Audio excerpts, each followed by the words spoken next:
boys and girls, and welcome to Story Time with Uncle Jay MeZ.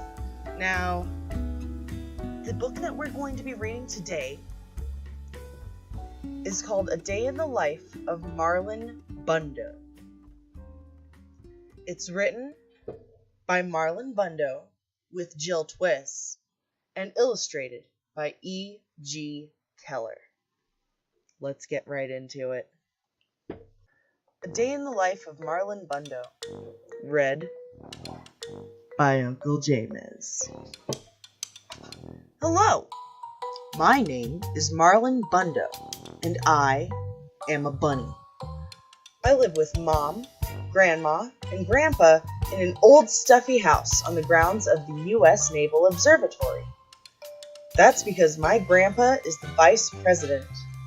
His name is Mike Pence. But this story isn't going to be about him, because he isn't very fun.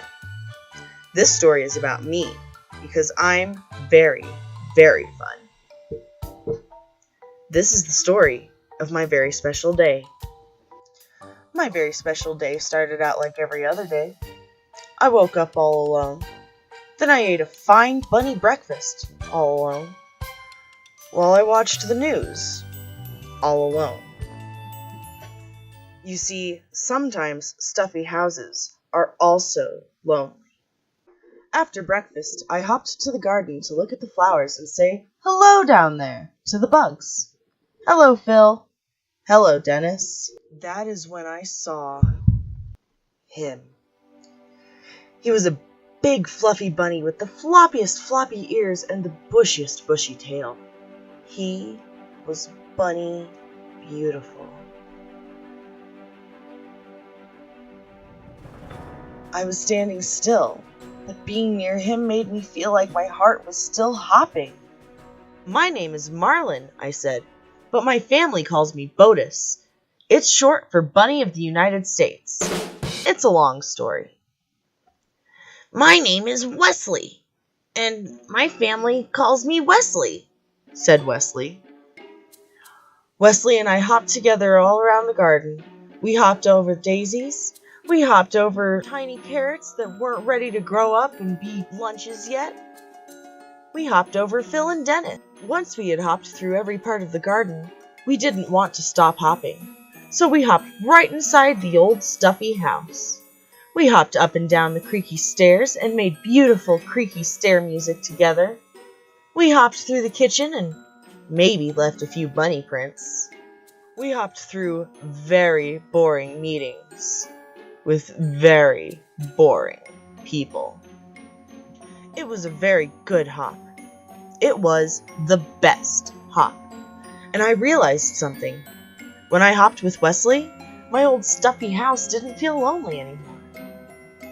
At the end of our hop, I said, "Wesley, I don't want to hop without you ever again." And Wesley said, "That's funny, because I never want to hop without you, Marlon Bundo, ever again." And we both said, "We will get married and hop together forever." "Hello, everyone," we said to all the animals in the garden.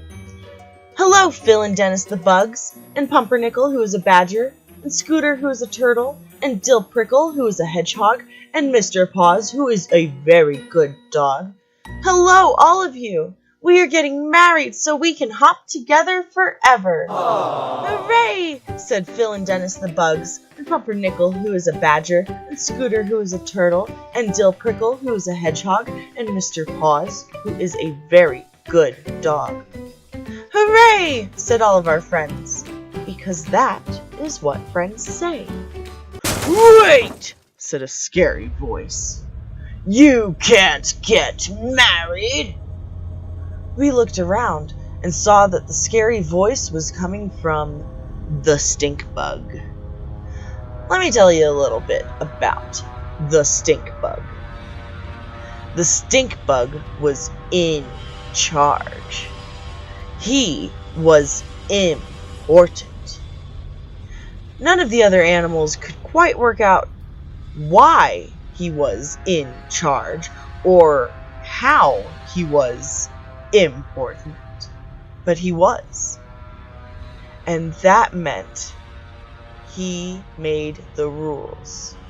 That meant all the animals listened to him, even though he was, and this is true, very stinky. "Boy bunnies don't marry boy bunnies," said the stink bug. "Boy bunnies have to marry girl bunnies." "But this is the bunny I love," said Wesley. "And this is the bunny I love," said me, Marlon Bundo. Just being next to Wesley made me a little braver. "Too bad," said the stink bug. "I am the stinkiest, and I am important. I am the stinkiest, and I am in charge. Boy bunnies marry girl bunnies, and girl bunnies marry boy bunnies. This is the way it has always been. You are different, and different is bad." The other animals whispered nervously among themselves. Pumpernickel, who was a badger, came forward. "I am different too," he said. "I eat my sandwiches crust first." "I am different too," said Jill Prickle, who is a hedgehog. "I read the ends of books before I read the beginnings, just to make sure they're not too sad for me." "I am different too," said Mr. Paws, who is a very good dog. "Sometimes I sniff butts, and I don't know why." "Everyone is different, and different is not bad," said Scooter, who is a turtle. "Different is special." "Wait," said Mr. Paws, who is a very good dog, and also a very smart dog. "Wait a minute! We get to decide who is in charge. We get to decide who is important. We can vote!" And on this very special day, all the animals voted on who they wanted to have in charge. They chose not the stink bug. "Hooray!" said me, Marlon Bundo. "Hooray!" said Wesley. "Hooray!" said all of our friends, because that is what friends say. "No!" boomed the stink bug. "Boy bunnies can't marry boy You are not in charge!" So Wesley and I got married. We had 2 handsome groom's otters named Muffins and Cubby, and a flower mouse named Hiccup. We ate and drank and danced the hokey pokey. Dill Prickle was especially good. And the ceremony was performed by a cat named Pajama, who brought her wife as her date. After we ate and drank and danced, we went home. Together. "We have to get some sleep, Marlon. Tomorrow we leave on our bunny moon." Because it doesn't matter if you love a girl bunny or a boy bunny, or eat your sandwich backward or forward. Stink bugs are temporary. Love is forever.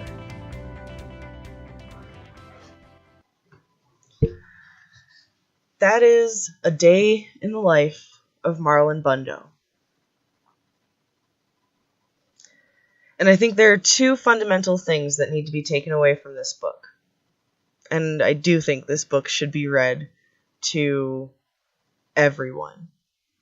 Everyone. Doesn't matter the age. I think this book is extremely important. But in particular, there are 2 fundamental ideals that this touches on that I want to reiterate before I say goodbye.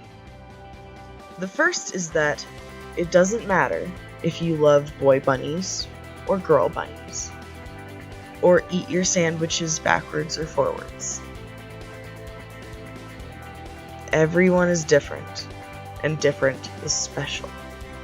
Different is not bad.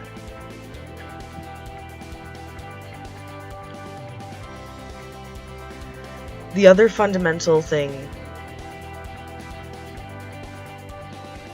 fundamental ideal that this story puts forth is that we get to decide who is in charge. And we get to decide who is important. Tomorrow we're having the midterm elections. And no matter what you choose, who you choose, what your beliefs are, we are the ones who choose who is important. And we are the ones who choose who is in charge. And the only way that we can make that decision is if we go out and make that decision. And if you go out and make that decision. It's incredibly important. And I just wanted to remind you. Thank you so much for joining me. This has been Storytime with Uncle Jay MeZ. Bye-bye!